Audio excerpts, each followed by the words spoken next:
Hi, and welcome back to another episode of Kelly's Wordy Reactions.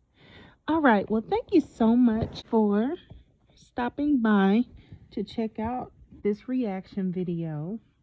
Now, this is my very first time giving a reaction to one of my favorite shows, Love After Lockup, Life After Lockup. I have been super just into this show since it first came out. And so when I decided to set up a reaction channel, this was definitely one of the first shows that was on my mind to do. I will give it to the people that do reaction videos. It's definitely easier looked at than done, I would say. So much credit and many props to Sherelle's World, Auntie's Advice, Ashley Miller, props and credit to you guys. I think that you guys are the best to do it. So let's get started. This was Love After Lockup, Life After Lockup, Season 3, Episode 27. And so as the show started out, they got started with Destiny and Sean. Okay, so we come onto the scene, and there's 10 hours left till Destiny's court appearance. Until her court scheduling, we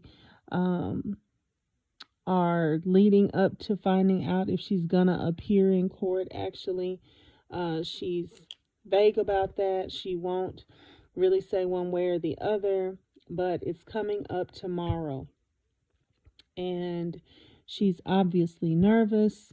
Her sister is nervous. They talk about it a little bit.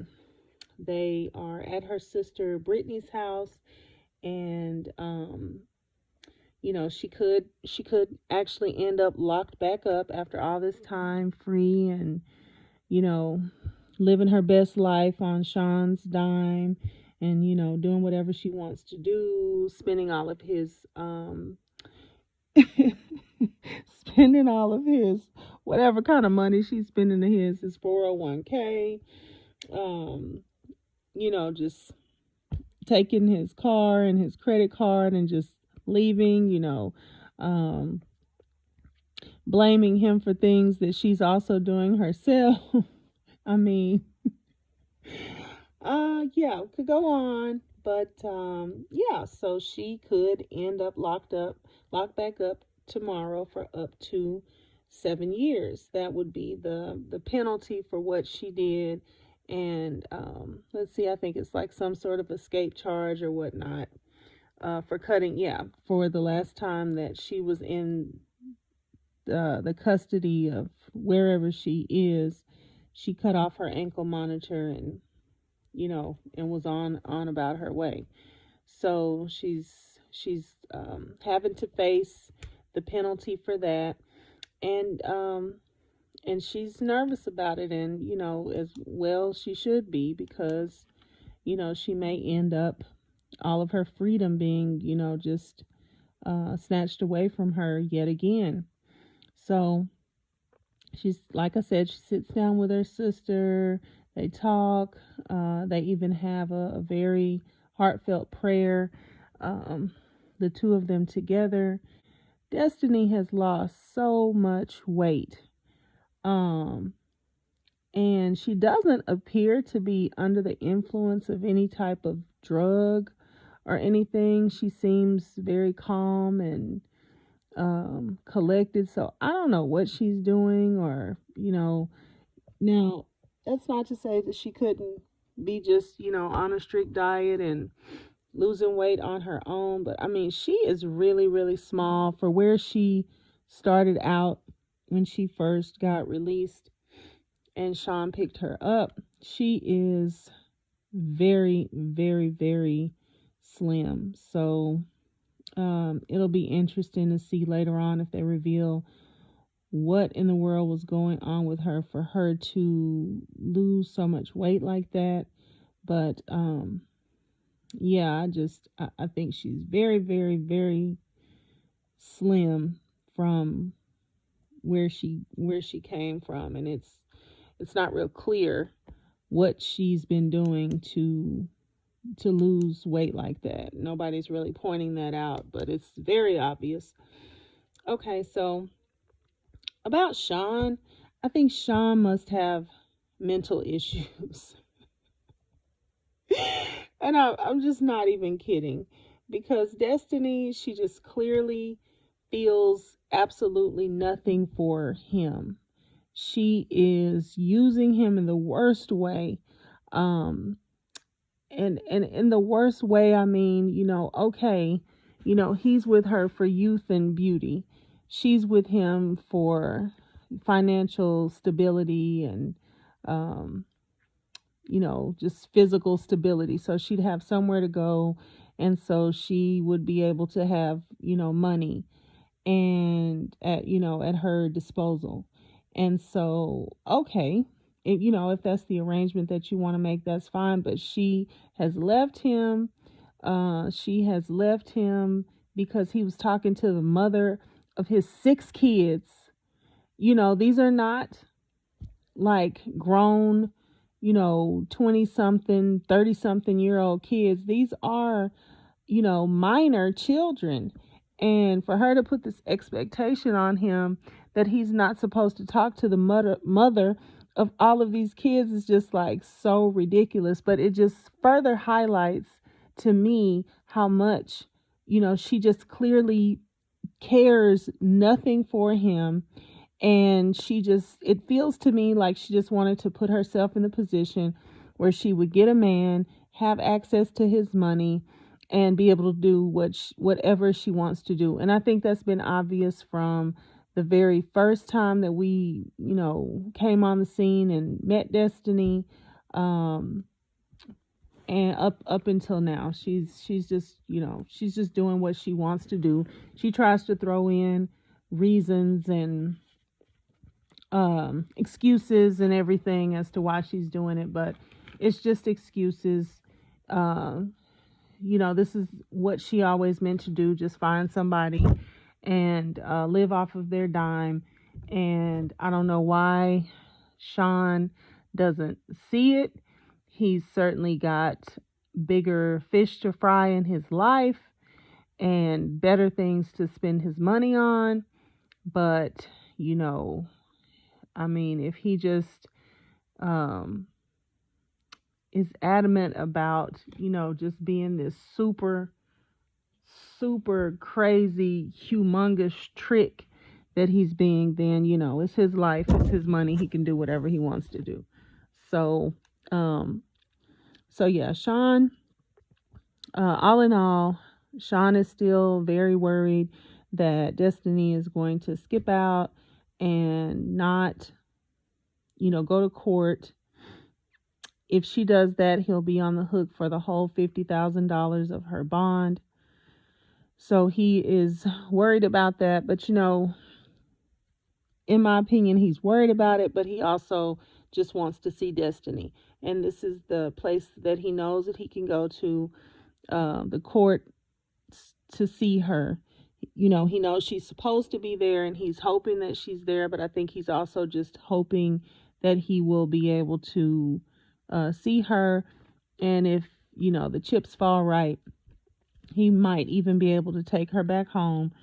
This man packed his bags, or like we saw in the last show, he got $1,000 from the mother of his children, Kelly. Poor Kelly. But, hopefully that's just the $1,000 that she was giving him back from the child support that he'd already given her. So, whatever. Also, he has to pay her back, so that's cool. But this man packed his bag to leave and go. He packed his bag and put a picture of her in the back. It just, I don't know. It's just like, you just you just want to take him and shake him or something. But I don't know. Maybe he got hit over the head in a bar fight somewhere along the way. I don't know what happened to Sean, but he's acting like a madman, and it's really pathetic. Okay, so we end up with well, you know what? Actually, I'm gonna come back to that.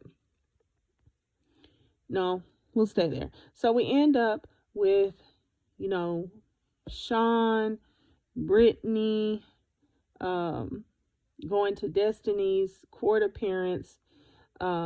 Destiny is in the car. She's on her way somewhere. She's saying that she has some secret. Um, so it sounds like it's even more secret than just we don't know if she's going to show up at court or not. Um, but that's kind of where that leaves off. So we will end up having to see on the next episode whether or not Destiny shows up for court. But that's the current state of how they left it. So all right, after we got into Destiny and Sean, the next couple that we're gonna get into is Andrea and Lamar.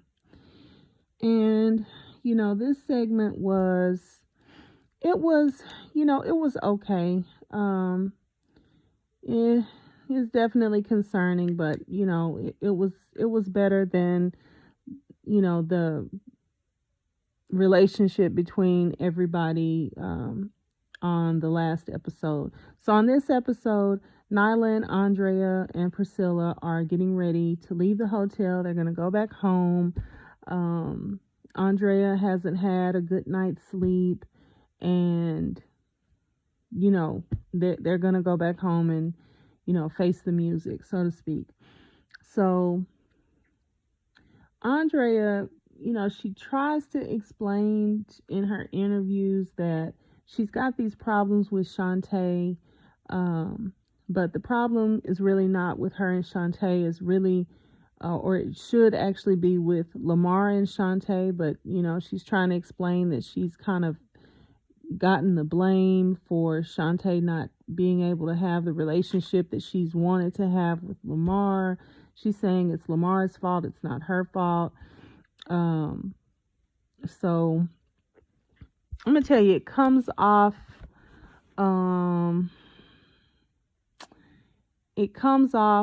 like she is not telling the whole story.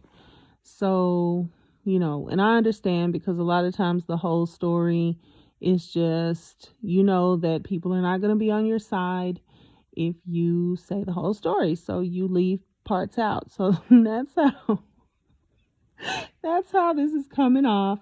Like Andrea is leaving pieces out of the story. And yeah, it just, I don't know. It just, you don't look good, Andrea. It just doesn't look good for you with this story, with the way that this is being explained. And, we don't know why you expect this man to, have everything to do with your children and nothing to do with his own. It just doesn't look good for you, sis. And so we'll just leave that there for now. So in this segment also, Lamar he gives this nice apology to Andrea when she comes in. He goes in and he apologizes. It's very sincere, it's very heartfelt. He's got flowers that he presents to her. He wants to know from her, like, okay, let's just get down to the bottom of what it is that is really the problem. What's really going on. And so they try to talk that out.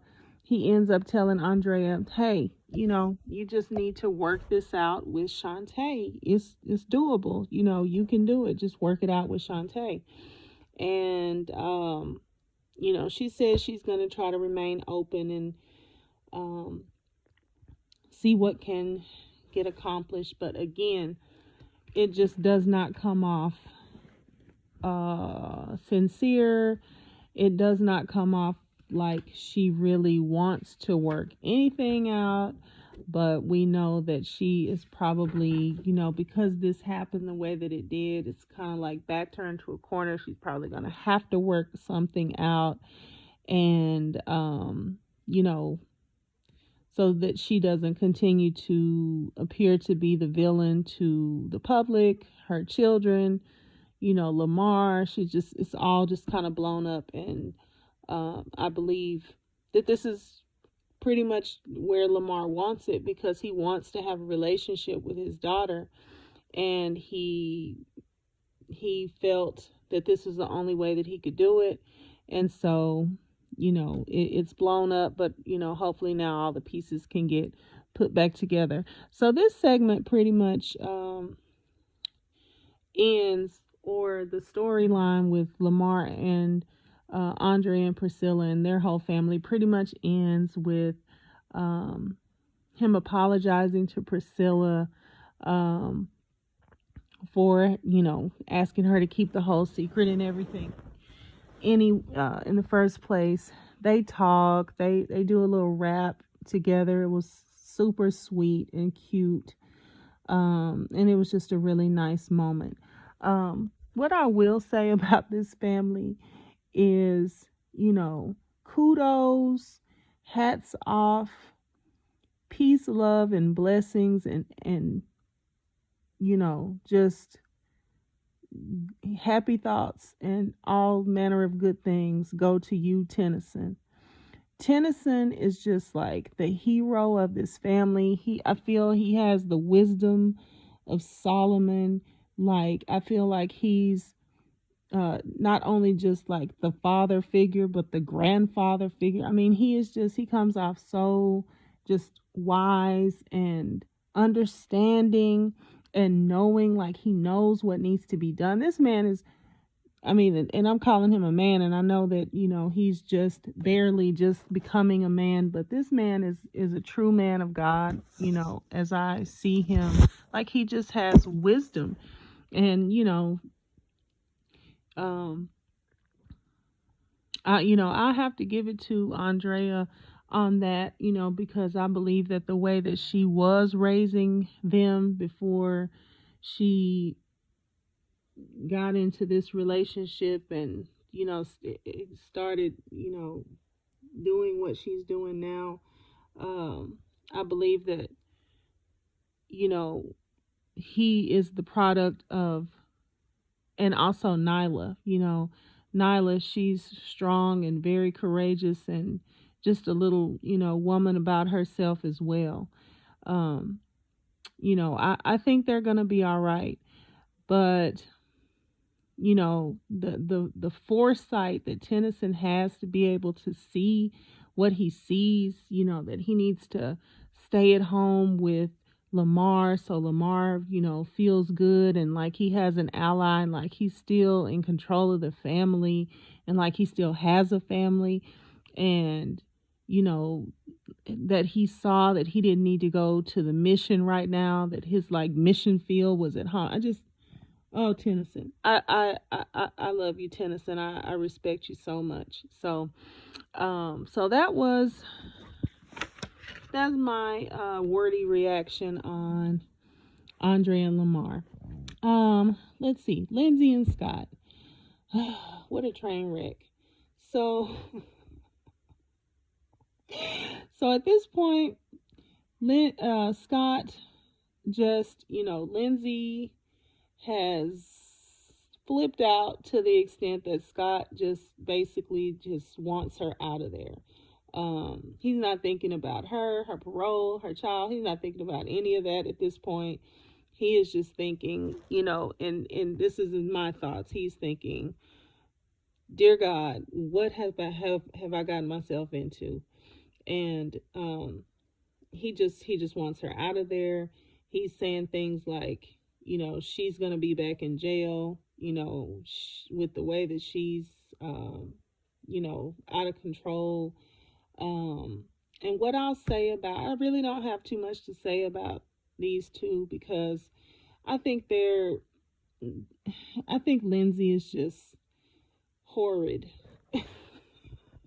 Actually, both of them are. This is a relationship that just got together. Everybody was lying.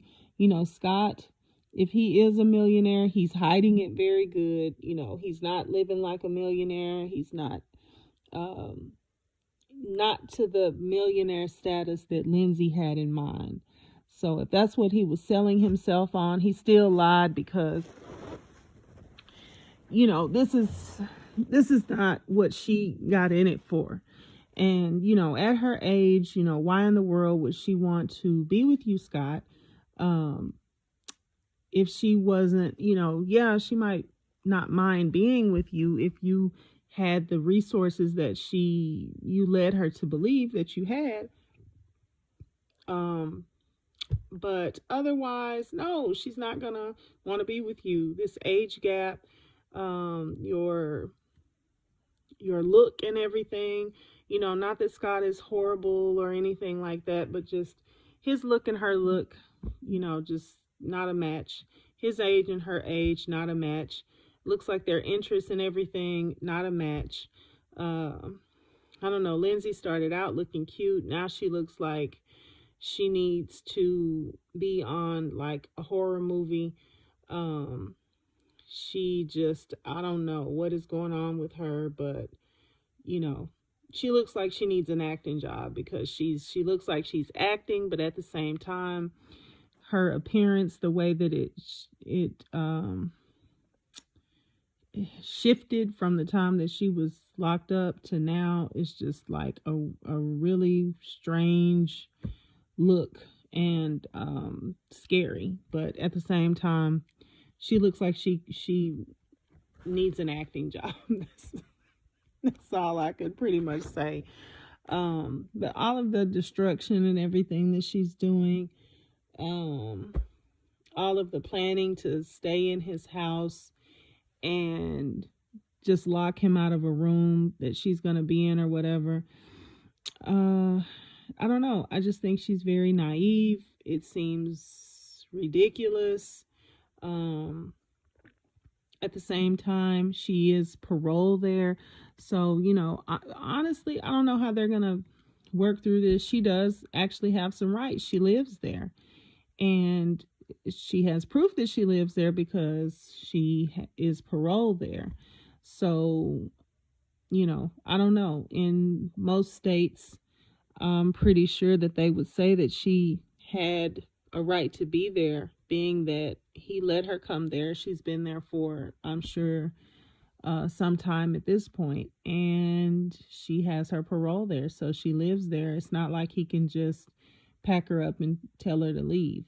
So they have a real situation on their hands. I don't know how they are going to, um, I don't know how they're going to end up working that out, but, um, but yeah, it's silly.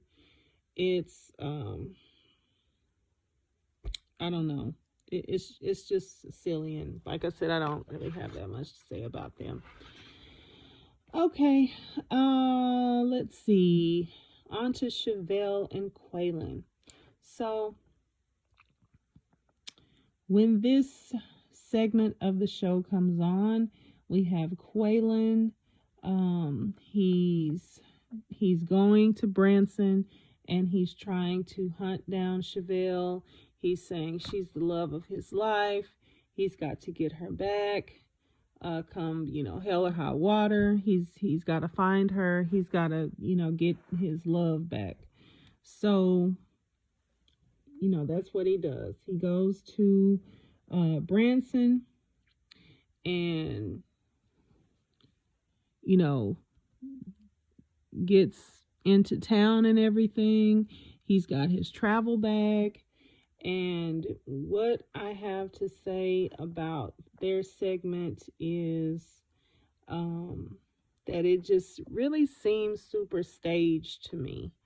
So, I don't know. I know that these shows have to be staged to a certain extent, But when Chevelle left to go to the restroom, first of all, who has a little baby girl and runs to the restroom without the child? Like she didn't even ask her, do you need to go to the restroom? Mommy's got to go to the restroom. Do you need to go to the restroom? I mean, it just was weird, very strange to me. Now, unless she had just taken her to the restroom or something, I don't know, but it didn't come off genuine. And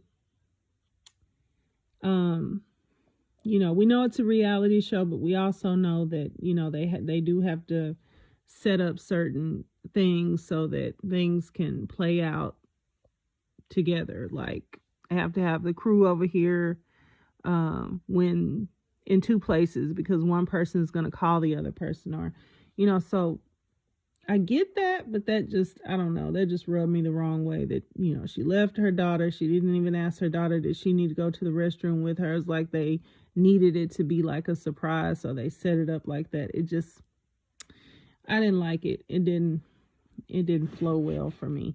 So also another thing that I didn't like was Chevelle standing there and talking this trash talk about how upset she was about Quaylen calling and talking to her daughter while she wasn't around. And then as soon did I say as soon as Quaylen rounded that corner and she saw Quaylen walking up, her smile was from ear to freaking ear. Now, how was you so like annoyed and mad, and you're not talking to him, and how dare him call, and her baby's phone and all this stuff about what, maybe 15-20 minutes ago, and then as soon as he shows up on the scene, you are about to bust with joy. So yeah, just felt fake to me. Sorry, it just fake feel. But anyway, other than that, she's happy to see him. He's happy to see her. The baby is riding a ride, so we haven't had a chance to see what her reaction would be, but of course she's going to be happy. Her quote unquote daddy is there, so she's going to be excited to see him. Somebody who's not excited to see him is D-Mark. Oh my gosh, D-Mark is so super upset, and I think you probably have to try to understand where he's coming from. I think he's trying to be like a protective relative to her, and I think he feels that he knows Quaylen because he's been Quaylen before, and he knows his type, he knows the game, and he's just annoyed that I have this family member, I care about her, I love her, and it's just annoying because I gotta watch this game being played on my family like that, and it's just makes me want to hit him in the throat, but I can't because she's got to go through what she's got to go through. I think D-Mark feels like Quaylen is just going to keep hurting Chevelle, and he wants to be able to do something about it, but he knows that he can't, and it's it's annoying and it pisses him off, but what do you do? So that is pretty much where that is for now with this episode. And so I'll move on to, who else do we have? Michael and Sarah. What a nauseating couple. So Michael and Sarah, let's see, in this episode, Michael, well, I guess they start out at the hotel, and then they are cooling off from the major argument that they had last week. So Sarah lets him know that he's, they kind of talk it out after the cooling down. And then, he says he'll come to the house later to, deal with the girls more. Sarah, make sure that she lets him know that he's welcome there. And so he, ends up packing up his bags, talking to the production, letting them know that, he still got Sarah right where he wants her if he chooses to want her. And so something that stood out to me about this, about Sarah, is that her door is always unlocked. Every time Michael comes over there, he's always able to just walk straight into the door. And that is just super weird to me. I guess it's another one of those stage things, but it's just another thing that makes it look really fake, even though it seems like they might be trying to make it just look natural. But I don't know where she lives. Just being able to leave the doors open and you're just one woman with 2 baby girls and you just leave your door open like that. But to me, like, I'm not impressed. It looks dangerous. It looks weird, and it doesn't make the flow feel real to me. I just always wonder, like, why is he able to just come over her house and walk straight in? Also, another question about Sarah and Michael is, why does Sarah always offer Michael an alcoholic beverage as soon as he tucks the pretty girls in? What is going on? What is going on? And I'm like, if you're not already broken up with Malcolm, you're gonna be, because this man is able to just come to your house, walk straight in. He's able to spend the night. Y'all are talking and chatting it up about when was the last time you had sex and when was the last time you did, the dirty. And you're laughing like, what does that mean? When was that? What date was that? The big laugh, is that in the middle of the relationship with Malcolm? So, and then what is this alcohol about? And what is this about with Michael saying, yeah, I can have her whenever I want? I mean, this is not good. This is not good. And like I said, if Malcolm has not already jumped ship, then he will. Something else that's not good, when Sarah said,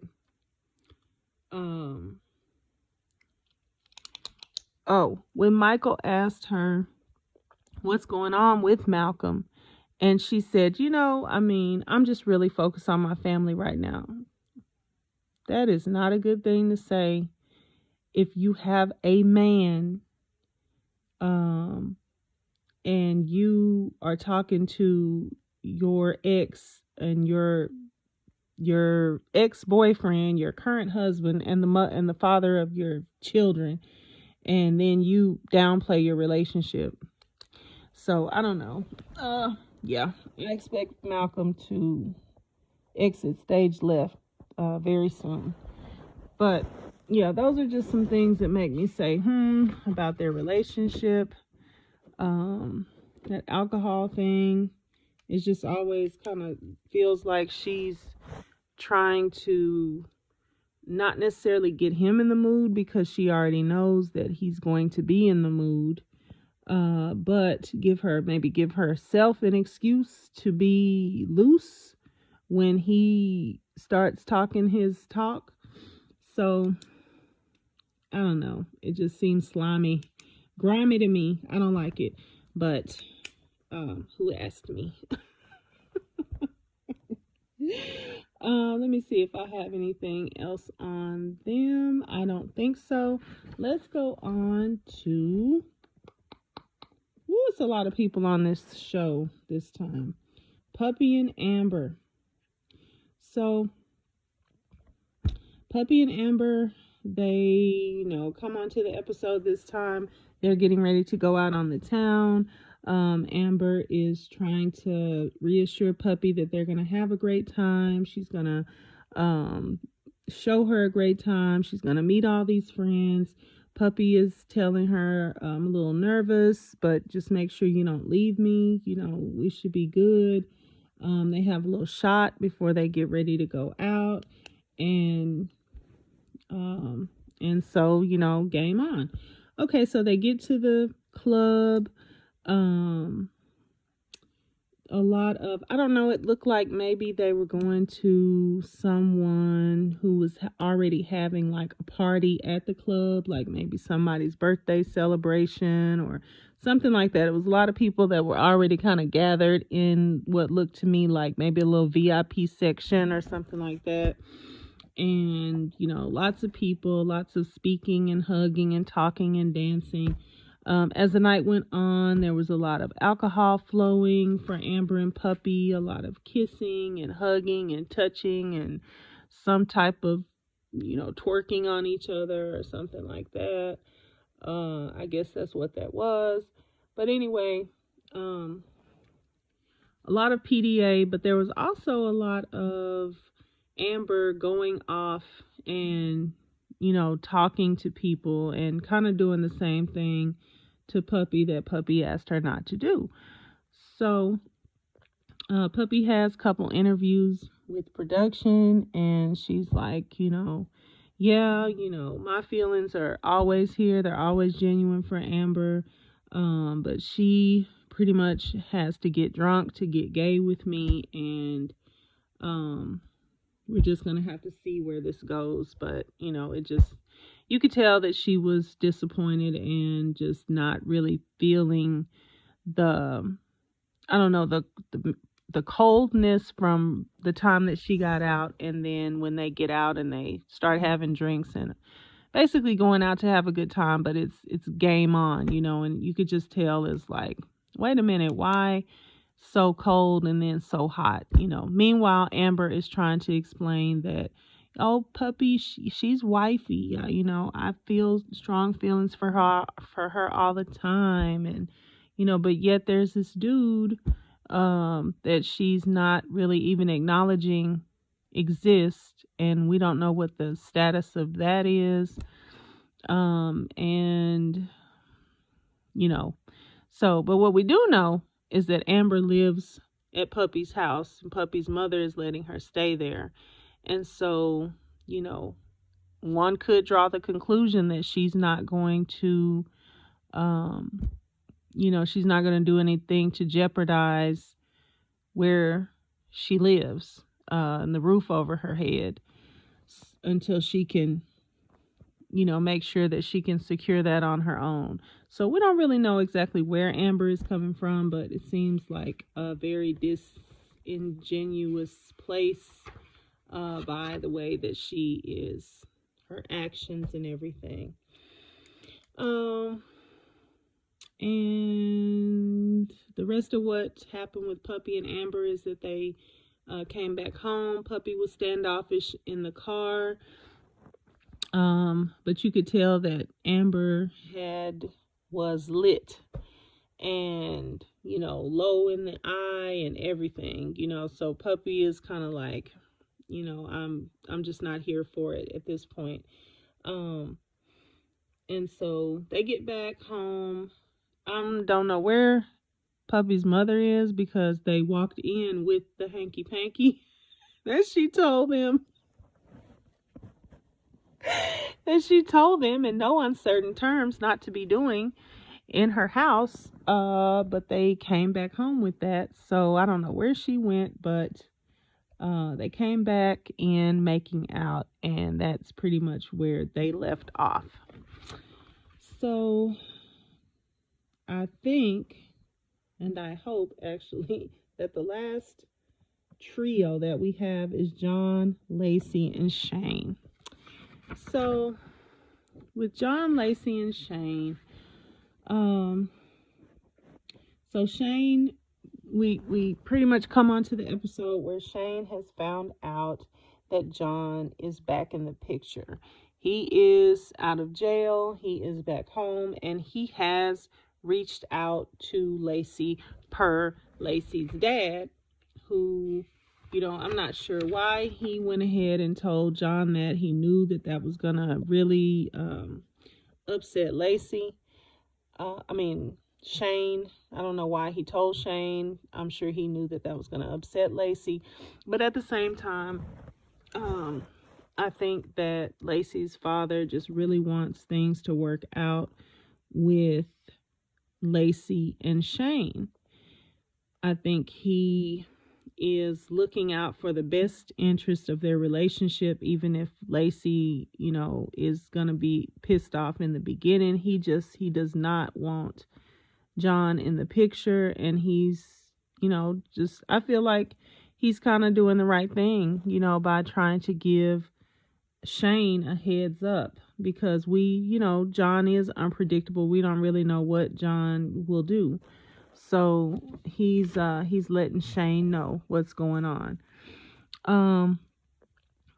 So he gets finished up with Lacy's dad, and he comes home, and him and Lacy and the family are, going to sit down to have dinner.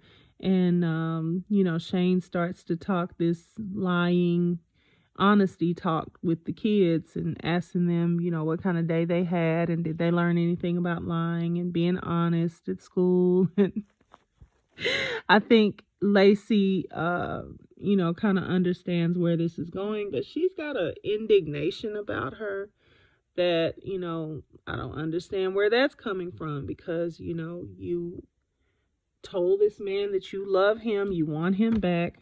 You got pregnant with his child. Actually, you were pregnant with 3 children at first. And, it appears that by the grace of God, you're only having one because you didn't know what you were going to do with another 3 children.